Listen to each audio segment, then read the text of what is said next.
Welcome. Today we're reading the chapter, The Boy's First Kill, of the novel, The Son of Tarzan. Now sit tight and let's get into it. His first night in the jungle was one which the son of Tarzan held longest in his memory. No savage carnivora menaced him. There was never a sign of hideous barbarian, or, if there were, the boy's troubled mind took no cognizance of them. His conscience was harassed by the thought of his mother's suffering. Self-blame plunged him into the depths of misery. The killing of the American caused him little or no remorse. The fellow had earned his fate. Jack's regret on this score was due mainly to the effect which the death of Condon had had upon his own plans. Now he could not return directly to his parents as he had planned. Fear of the primitive borderland law, of which he had read highly colored, imaginary tales, had thrust him into the jungle a fugitive. He dared not return to the coast at this point. Not that he was so greatly influenced through personal fear, as from a desire to shield his father and mother from further sorrow, and from the shame of having their honored name dragged through the sordid degradation of a murder trial. With returning day, the boy's spirits rose. With the rising sun rose new hope within his breast. He would return to civilization by another way. None would guess that he had been connected with the killing of the stranger, in the little out-of-the-way trading post upon a remote shore. Crouched close to the great ape in the crotch of a tree, the boy had shivered through an almost sleepless night. His light pajamas had been but little protection from the chill dampness of the jungle, and only that side of him which was pressed against the warm body of his shaggy companion approximated to comfort. And so he welcomed the rising sun with its promise of warmth as well as light, the blessed sun, dispeller of physical and mental ills. He shook Akut into wakefulness. "Come," he said. "I am cold and hungry. We will search for food, out there in the sunlight." And he pointed to an open plain, dotted with stunted trees and strewn with jagged rock. The boy slid to the ground as he spoke, but the ape first looked carefully about, sniffing the morning air. Then, satisfied that no danger lurked near, he descended slowly to the ground beside the boy. Numa and Sabor his mate, feast upon those who descend first and look afterward, while those who look first and descend afterward live to feast themselves. Thus the old ape imparted to the son of Tarzan the boy's first lesson in jungle lore. Side by side they set off across the rough plain, for the boy wished first to be warm. The ape showed him the best places to dig for rodents and worms, but the lad only gagged at the thought of devouring the repulsive things. Some eggs they found, and these he sucked raw, as also he ate roots and tubers which Akut unearthed. Beyond the plain, and across a low bluff, they came upon water brackish, ill-smelling stuff, in a shallow waterhole, the sides and bottom of which were trampled by the feet of many beasts. A herd of zebra galloped away as they approached. The lad was too thirsty by now to cavil at anything even remotely resembling water, so he drank his fill while Akut stood with raised head, alert for any danger. Before the ape drank, he cautioned the boy to be watchful, but as he drank he raised his head from time to time to cast a quick glance toward a clump of bushes 100 yards away upon the opposite side of the waterhole. When he had done, he rose and spoke to the boy, in the language that was their common heritage, the tongue of the great apes. "There is no danger near?" he asked. "None," replied the boy. "I saw nothing move while you drank." "Your eyes will help you but little in the jungle," said the ape. "Here, if you would live, you must depend upon your ears and your nose, but most upon your nose. When we came down to drink, I knew that no danger lurked near upon this side of the waterhole, for else the zebras would have discovered it, and fled before we came. But upon the other side, toward which the wind blows danger, might lie concealed. We could not smell it, for its scent is being blown in the other direction, and so I bent my ears and eyes downwind where my nose cannot travel." "And you found nothing?" asked the lad with a laugh. "I found Numa crouching in that clump of bushes where the tall grasses grow," and Akut pointed. "A lion?" exclaimed the boy. "How do you know? I can see nothing." "Numa is there, though," replied the great ape. "First I heard him sigh. To you the sigh of Numa may sound no different from the other noises which the wind makes among the grasses and the trees. But later you must learn to know the sigh of Numa. Then I watched, and at last I saw the tall grasses moving at one point to a force other than the force of the wind. See, they are spread there upon either side of Numa's great body, and as he breathes, you see the little motion at either side that is not caused by the wind, the motion that none of the other grasses have?" The boy strained his eyes, better eyes than the ordinary boy inherits, and at last he gave a little exclamation of discovery. "Yes," he said, "I see. He lies there," and he pointed. "His head is toward us. Is he watching us?" "Numa is watching us," replied Akut, "but we are in little danger, unless we approach too close, for he is lying upon his kill. His belly is almost full, or we should hear him crunching the bones. He is watching us in silence merely from curiosity. Presently he will resume his feeding, or he will rise and come down to the water for a drink. As he neither fears or desires us, he will not try to hide his presence from us.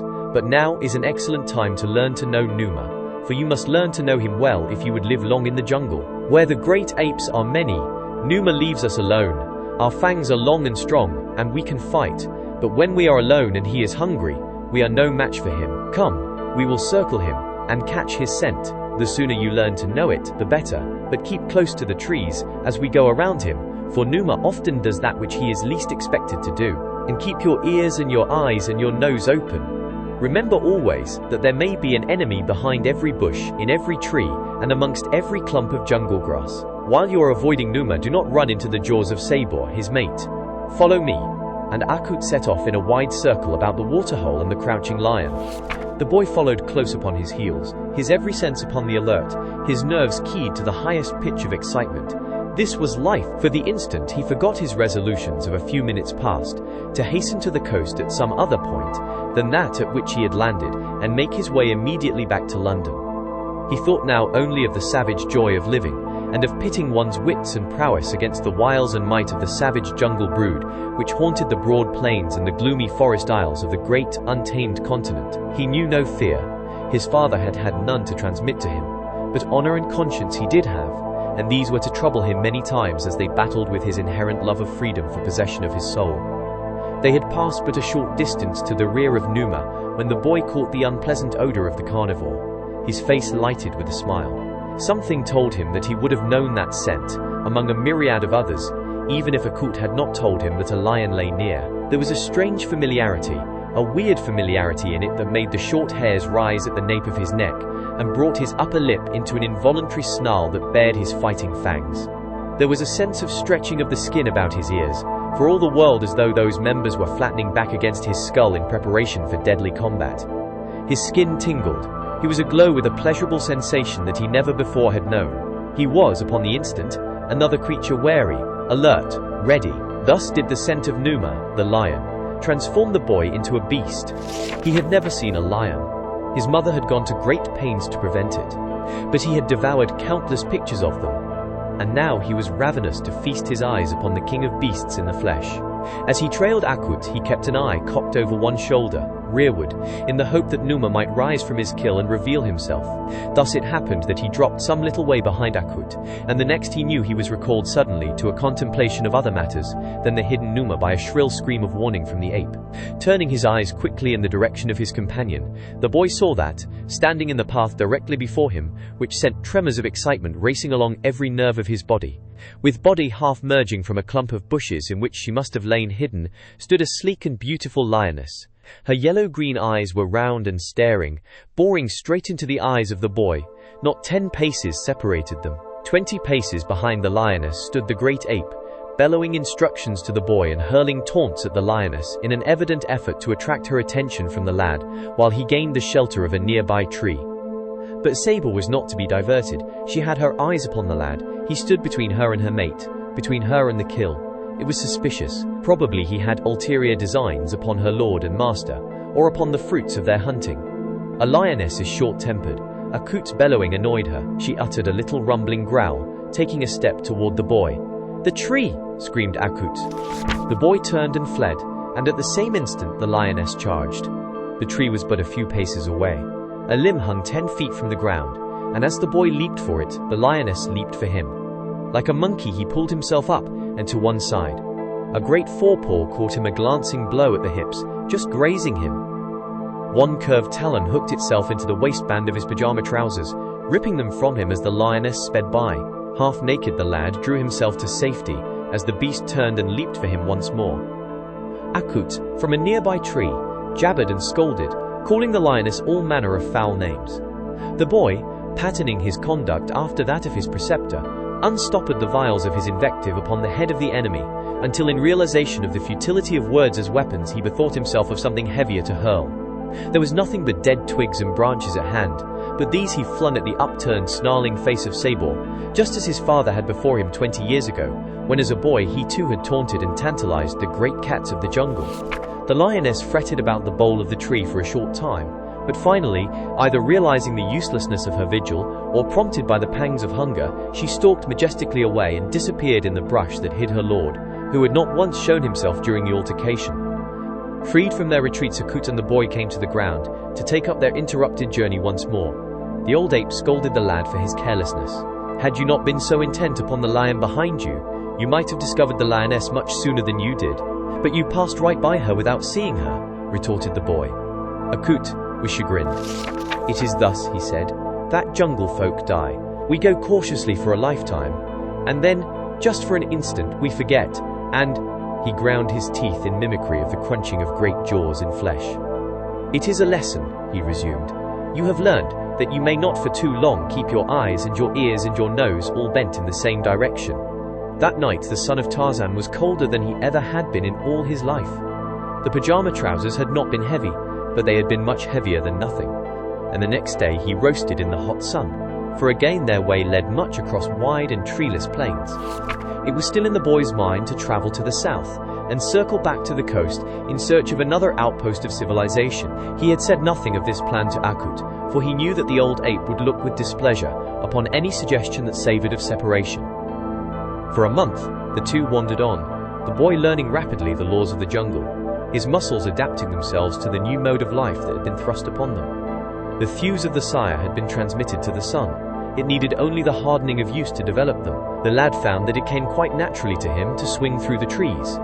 Even at great heights he never felt the slightest dizziness, and when he had caught the knack of the swing and the release, he could hurl himself through space from branch to branch with even greater agility than the heavier Akut.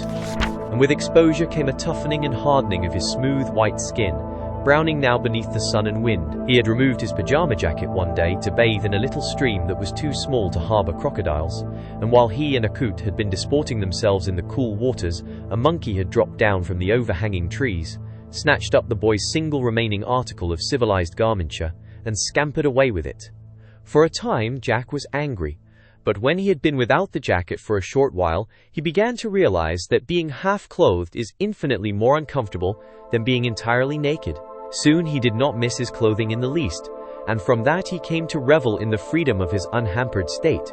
Occasionally a smile would cross his face, as he tried to imagine the surprise of his schoolmates.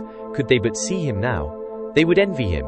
Yes, how they would envy him. He felt sorry for them at such times, and again as he thought of them amid luxuries and comforts of their English homes, happy with their fathers and mothers, a most uncomfortable lump would arise into the boy's throat, and he would see a vision of his mother's face through a blur of mist that came unbidden to his eyes.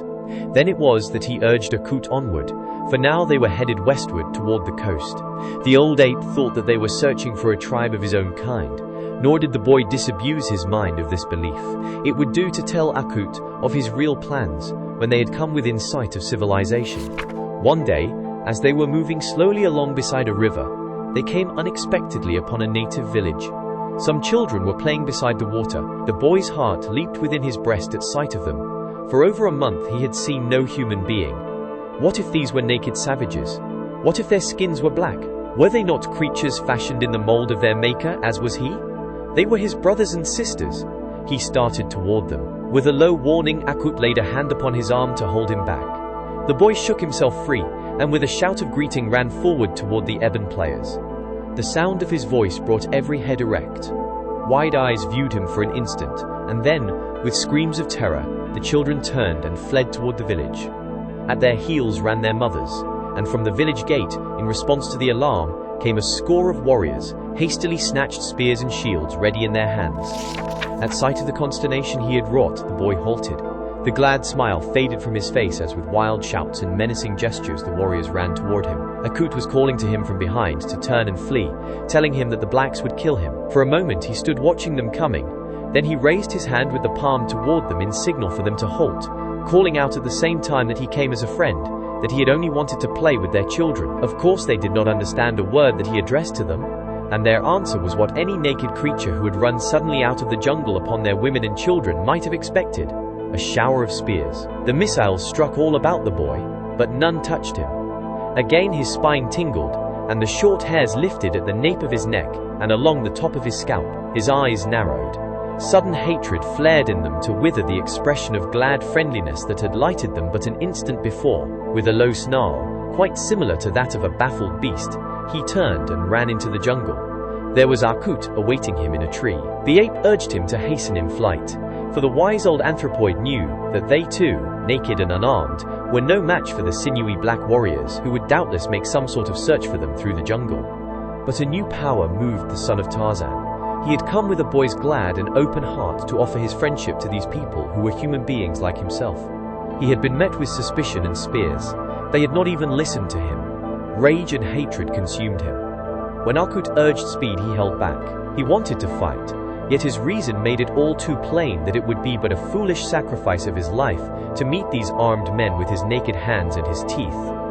Already the boy thought of his teeth, of his fighting fangs, when possibility of combat loomed close.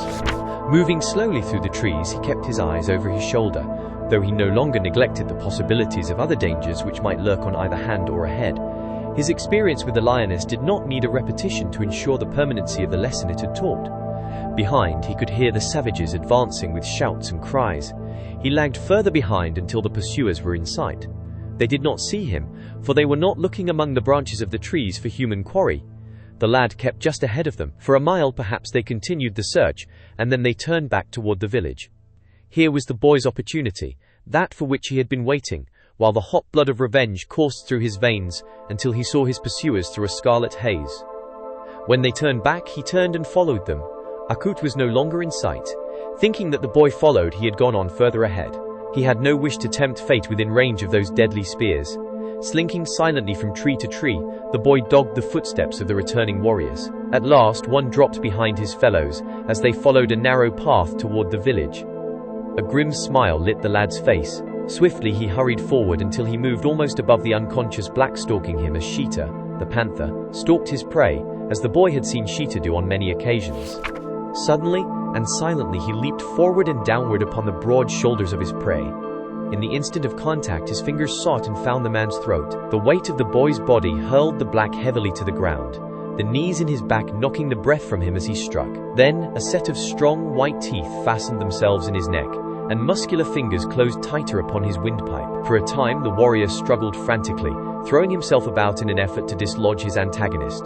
But all the while he was weakening, and all the while the grim and silent thing he could not see clung tenaciously to him, and dragged him slowly into the bush to one side of the trail. Hidden there at last, safe from the prying eyes of searchers, should they miss their fellow and return for him, the lad choked the life from the body of his victim. At last he knew by the sudden struggle, followed by limp relaxation, that the warrior was dead. Then a strange desire seized him. His whole being quivered and thrilled. Involuntarily he leaped to his feet and placed one foot upon the body of his kill. His chest expanded. He raised his face toward the heavens and opened his mouth to voice a strange, weird cry that seemed screaming within him for outward expression. But no sound passed his lips. He just stood there for a full minute, his face turned toward the sky, his breast heaving to the pent emotion, like an animate statue of vengeance. The silence which marked the first great kill of the son of Tarzan was to typify all his future kills, just as the hideous victory cry of the bull ape had marked the kills of his mighty sire. Did you enjoy today's chapter of The Son of Tarzan? Why not subscribe and ring the bell?